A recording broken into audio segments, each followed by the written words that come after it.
Football with Farhan and Moj, and we're in the Moj's office right here, the broadcast booth at BC Place. Lions get set to play their first home game of the season against the Edmonton Elks, and we got a new boss in town big time here with the arrival of Amar Doman. Lions got a new owner. This is a landmark day. Well, it's huge, and this organization, with all due respect to the late great David Braley, who saved this franchise. Farhan, you were here with me. I mean, we used to go to games here with 5,000-6,000 people in the stands, and you thought you were watching the end days of the BC Lions. David Braley brought that team back to life, Grey Cup victories and all that, but the last few years, I mean, he's fallen on ill health. It's been extremely difficult for him to oversee the day-to-day operations of the team. Now you have someone who's going to be hands-on, someone who wants to be hands-on, and somebody who has the capital to make the necessary investment to improve this franchise. Yeah, you know, and I think for the last 7 or 8 years, it's been a steady downward decline. And look, like it or not, David Braley was the face of this franchise. It wasn't Mike Riley. It wasn't, you know, I mean, it was Wally Buono at a time, but then Wally Buono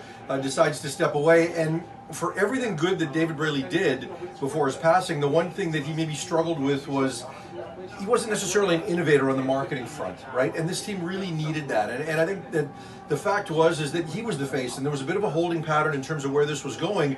And now you've got a young, dynamic, highly successful businessman that's from British Columbia, and he's willing to invest in some of those areas that maybe Braley wasn't.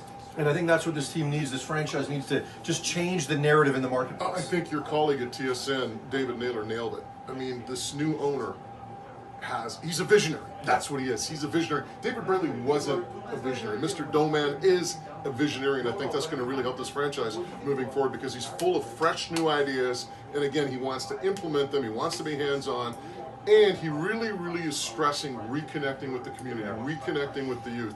And that'll be probably his #1 priority moving forward. I think the single biggest thing David Braley did for this organization, besides saving it and paying the bills, was the hiring of Bob Ackles when he first got here. And, you know, the one thing Ackles did, you just mentioned, he connected with the community. He got everybody back involved. And then when Bob Ackles passed away, I think that's kind of where the disconnect occurred with the marketplace. They win the Grey Cup, and then and wasn't so long after that he passed. And so I think having the ability to have like I said, that young dynamic guy that can come and get the business people of British Columbia back involved, I think that's going to matter. And you know, he's going to roll up his sleeves and he's going to get involved in the marketing. And when you're David Braley and you're in Hamilton, you can't necessarily and do you know, that. the other thing too, you're talking about an individual who's obviously a visible minority, and that's going to appeal to a lot of people in businesses. It's going to appeal to a lot of fans in the community. So I think that's another bonus here, that it's going to expose the Lions to perhaps some fans that haven't been exposed to BC Lions football before. And this guy is a big NFL fan as well. I mean, he knows football on both sides of the border. Huge Dallas Cowboys fan. We won't hold that against him.